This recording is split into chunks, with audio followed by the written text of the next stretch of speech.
नमस्कार दोस्तों, आज की तारीख है 10 जनवरी 2026, दिन शनिवार और आज की हिंदी तिथि या सप्तमी जो कि सुबह 8:24 तक रहेगी और 8:24 के बाद से अष्टमी तिथि हो जाएगी। तो दोस्तों चलिए अब आज के दिन का इतिहास भी जान लेते हैं। आज 10 जनवरी को पूरी दुनिया में विश्व हिंदी दिवस यानी कि वर्ल्ड हिंदी डे मनाया जाता है। इस दिन का मुख्य उद्देश्य हिंदी भाषा को अंतर्राष्ट्रीय स्तर पर पहचान दिलाना और इसके प्रचार प्रसार के लिए लोगों को जागरूक करना है। हिंदी न सिर्फ भारत की पहचान है बल्कि यह करोड़ों लोगों की भावनाओं से जुड़ी भाषा भी है। विश्व हिंदी दिवस की शुरुआत का संबंध साल 1975 से है, जब पहला विश्व हिंदी सम्मेलन महाराष्ट्र के नागपुर में आयोजित किया गया था।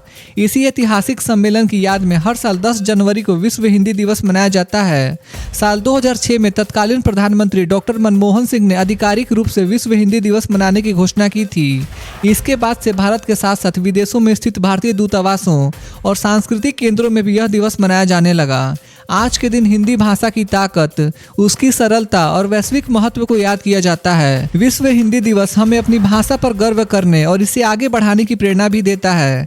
तो दोस्तों ये था आज के दिन का इतिहास। तो चलिए अब जानते हैं आज की देश भर की सबसे बड़ी खबरें।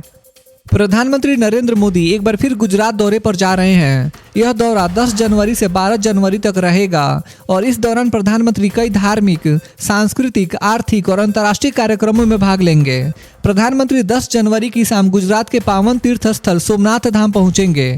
सोमनाथ पहुंचकर प्रधानमंत्री सबसे पहले भगवान सोमनाथ के दर्शन करेंगे और श्रद्धापूर्वक नमन करेंगे। इस अवसर पर प्रधानमंत्री ने कहा कि सोमनाथ धाम सदियों से राष्ट्र की चेतना को जागृत करने का प्रतीक रहा है और यह स्थल भारत की आत्मा और स्वाभिमान से जुड़ा हुआ है। इसी दिन रात लगभग 8 बजे प्रधानमंत्री सोमनाथ मंदिर परिसर में ओंकार मंत्र के सामूहिक उच्चारण कार्यक्रम में भाग लेंगे। इसके बाद सोमनाथ मंदिर परिसर में एक भव्य ड्रोन शो का आयोजन किया जाएगा, जिसमें भारत की संस्कृति, इतिहास और सोमनाथ की गौरवशाली गाथा को आधुनिक तकनीक के माध्यम से दर्शाया जाएगा। यह आयोजन सोमनाथ स्वाभिमान पर्व का प्रमुख आकर्षण होगा। इसके बाद प्रधानमंत्री का अगला कार्यक्रम 11 जनवरी को राजकोट में होगा। यहाँ प्रधानमंत्री वाइब्रेंट गुजरात रीजनल कॉन्फ्रेंस में भाग लेंगे, जो कच्छ और सौराष्ट्र क्षेत्र के विकास पर केंद्रित होगी। इस सम्मेलन में उद्योग, निवेश, रोजगार और क्षेत्रीय विकास से जुड़े महत्वपूर्ण विषयों पर चर्चा की जाएगी। प्रधानमंत्री इस मंच से क्षेत्रीय विकास को लेकर अहम संदेश भी देंगे। इसी बीच प्रधानमंत्री मोदी ने प्रवासी भारतीय दिवस के अवसर पर दुनिया भर में रह रहे भारतीयों को शुभकामनाएं दी हैं।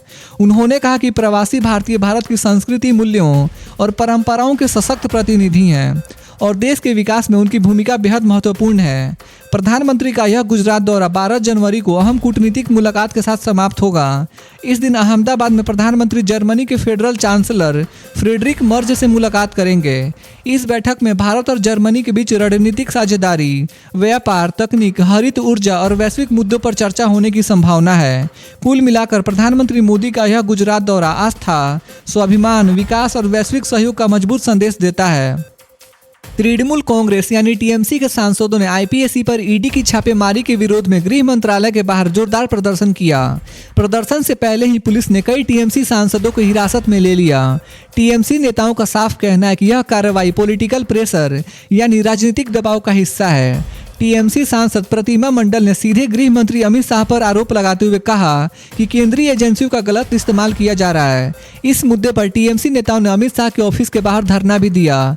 वहीं भाजपा ने कहा कि ईडी की कार्रवाई कानून के दायरे में है, जबकि विपक्ष इसे जस्टिस और कॉन्स्टिट्यूशनल राइट्स यानी न्याय और संवैधानिक अधिकारों की लड़ाई बता रहा है। उधर दिल्ली विधानसभा के बाहर आम आदमी पार्टी यानी आप के विधायकों ने सरकार के खिलाफ प्रदर्शन किया। आप विधायक प्रदूषण के मुद्दे और फर्जी वीडियो हटाने की मांग को लेकर काफी नाराज नजर आए। आप विधायक संजीव झा समेत कई नेताओं ने कहा कि झूठी जानकारी फैलाने वाले लोगों पर सख्त कार्रवाई होनी चाहिए।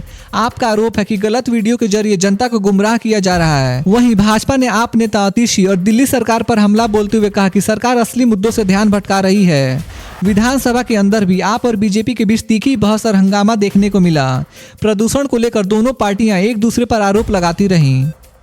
बिहार की राजनीति में बड़ा भूचाल आने वाला है। सूत्रों के हवाले से खबर है कि राष्ट्रीय जनता दल के करीब 20 विधायक एनडीए के संपर्क में हैं। अगर यह दावा सही साबित होता है तो यह तेजस्वी यादव के लिए अब तक का सबसे बड़ा राजनीतिक झटका होगा।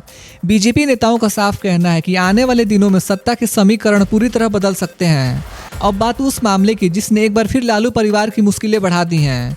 लैंड फॉर जॉब केस में कोर्ट ने लालू प्रसाद यादव, राबड़ी देवी, तेजस्वी यादव और परिवार के अन्य सदस्यों पर आरोप तय कर दिए हैं। बीजेपी ने इसे भ्रष्टाचार की सबसे बड़ी मिसाल बताया है, जबकि आरजेडी इसे राजनीतिक बदले की कार्रवाई बता रही है। अब अगली बड़ी खबर तेज प्रताप यादव से जुड़ी हुई है। तेज प्रताप यादव ने मकर संक्रांति पर एनडीए के मंत्रियों को दही चूड़ा भोज का न्योता देकर सियासी तापमान और बढ़ा दिया है। और अब अगली अहम खबर भी जान लेते हैं। दिल्ली की कोर्ट परिसर में तेजस्वी यादव और तेज प्रताप यादव के बीच दूरी साफ नजर आई। दोनों भाइयों ने एक दूसरे से बात तक नहीं की।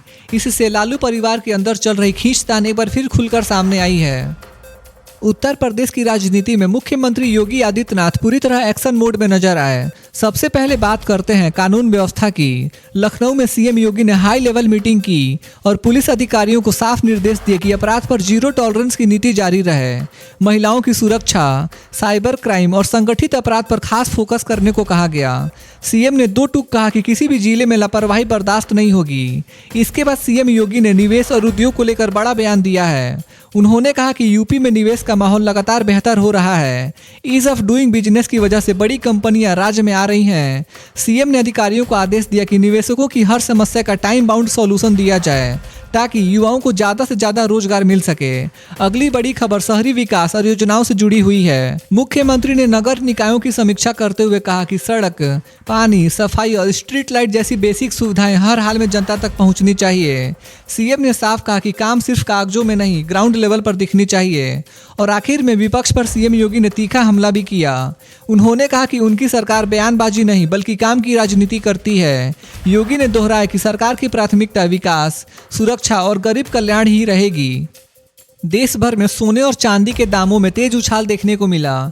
बड़े शहरों में 24 कैरेट सोना करीब 1,38,000 से 1,39,000 रुपये प्रति 10 ग्राम के आसपास ट्रेड करता दिखा, जबकि 22 कैरेट सोना भी 1,26,000 से 1,27,000 रुपये तक पहुंच गया।